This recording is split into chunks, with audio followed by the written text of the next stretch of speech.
आज हम निर्जला एकादशी के बारे में जानेंगे कि इस व्रत के करने से हमें क्या फल मिलता है और इस व्रत को हम बिना किसी आडंबर से सादगी से ही व्रत को पूरा कर सकते हैं। राधे राधे। बहुत समय पहले की बात है। एक छोटे से गांव में एक गरीब ब्राह्मण रहता था जिसका नाम माधव था। माधव ही धार्मिक और ईमानदार व्यक्ति था, लेकिन उसकी आर्थिक स्थिति बहुत खराब थी। उसके पास रोजमर्रा की जरूरतें पूरी करने के लिए भी पर्याप्त साधन नहीं थे, परंतु उसकी भक्ति और श्रद्धा भगवान विष्णु और माता लक्ष्मी के प्रति अटूट थी। एक बार निर्जला एकादशी का पावन दिन आया। इस दिन का विशेष महत्व है क्योंकि इस दिन किया गया उपवास और पूजा भगवान विष्णु को अत्यधिक प्रिय होती है। माधव ने ठान लिया कि वह इस निर्जला एकादशी का उपवास करेगा और पूरे दिन बिना जल के भगवान विष्णु और माता लक्ष्मी की पूजा करेगा। माधव की पत्नी ने चिंतित होकर कहा, हमारे पास खाने को कुछ भी नहीं है और तुम निर्जला उपवास करोगे, तुम्हारे स्वास्थ्य का क्या होगा? माधव ने मुस्कुराते हुए उत्तर दिया, प्रिय भगवान विष्णु और माता लक्ष्मी की कृपा से सब कुछ संभव है।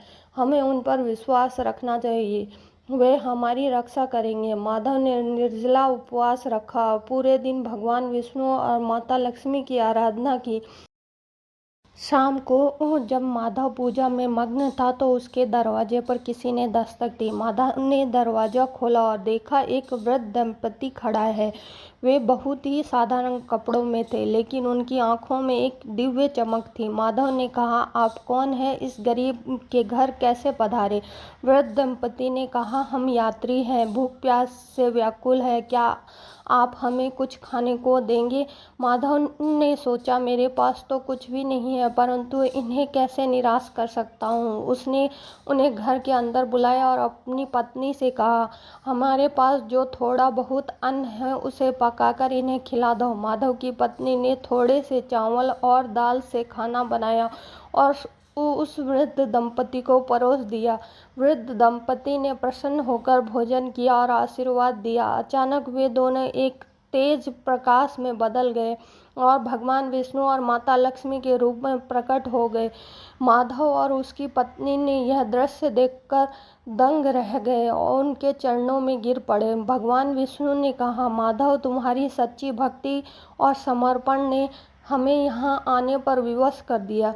तुमने निर्जला एकादशी का उपवास रखकर और अपने पास कुछ भी न होते हुए भी दूसरों की सेवा की, इसलिए हम तुम्हें आशीर्वाद देते हैं कि तुम्हारे घर में कभी भी अन्न और धन की कमी नहीं होगी। माता लक्ष्मी ने भी आशीर्वाद देते